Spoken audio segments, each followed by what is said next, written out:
Here are some tips on meeting with your Student Success Navigator. Make sure to keep your scheduled appointment, arrive on time for your appointment, and be prepared. This includes researching schools that you are interested in transferring to so that your navigator can look up possible transfer guides. Review your degree requirements. This can be done in Jetstream. There will be some different options for different general education outcomes. Those are listed as GEOs. So if you have an option of taking 10 different science classes, make sure that you have gone out and looked at those options and have some choices in mind when you come to meet with your navigator.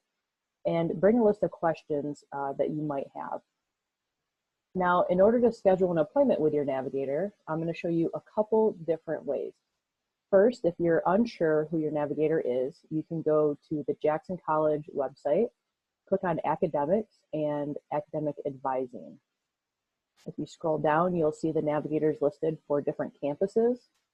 For this example, we're going to utilize Central Campus. Your pathway should be listed on Jetstream. So if you're unsure of currently which pathway you're in, you can figure that out pretty quickly. And then you can navigate that pathway to find your navigator's contact information.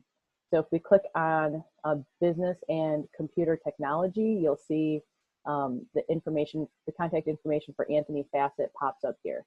Given that all of our navigators are working from home, we have Google phone numbers that you can reach us at, and those are all listed here in our pathways.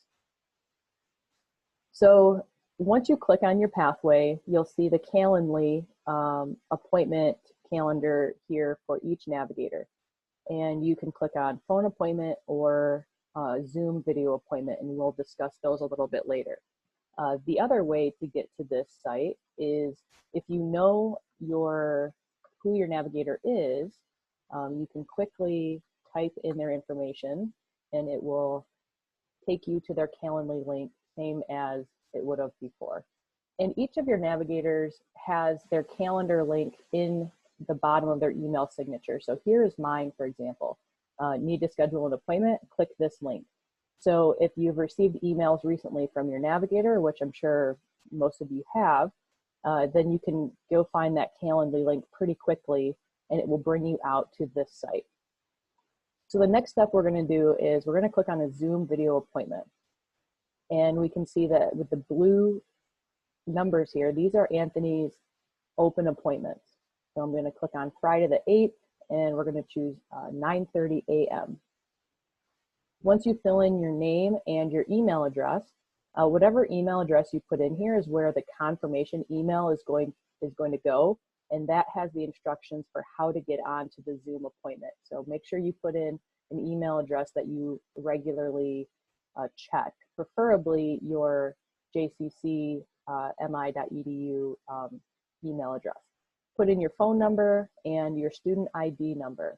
This is a required field. If you're unsure of what your student ID number is, you can just type in, test or just a couple numbers and it will allow you to move forward. But if you know your actual student ID number, this is helpful for your navigator to be able to prepare for your appointment. And then please specify what questions you would like addressed. If you're interested in scheduling classes for the fall, if you're wanting to ask questions about different jobs with your pathway or transfer institutions, that can help your navigator prepare to make your appointment as effective as possible. Once you've filled this out and scheduled the event, you will get a confirmation email. The confirmation email, for me, it goes into my junk email here in our Jackson email. So just if you didn't get one, maybe check your clutter just to make sure that it didn't go there. But it should look like this. And if you're using your Jackson College email, it will schedule an appointment for you. So you should get that confirmation as well. Here's the Zoom link, which is pretty easy. You click on it and a little box will pop up and you'll just be right on the Zoom appointment using that link. You can also dial in with a phone using any of these numbers here. So given that all of our appointments for the summer will most likely function virtually or via phone, we have some additional tips to help make this a successful appointment.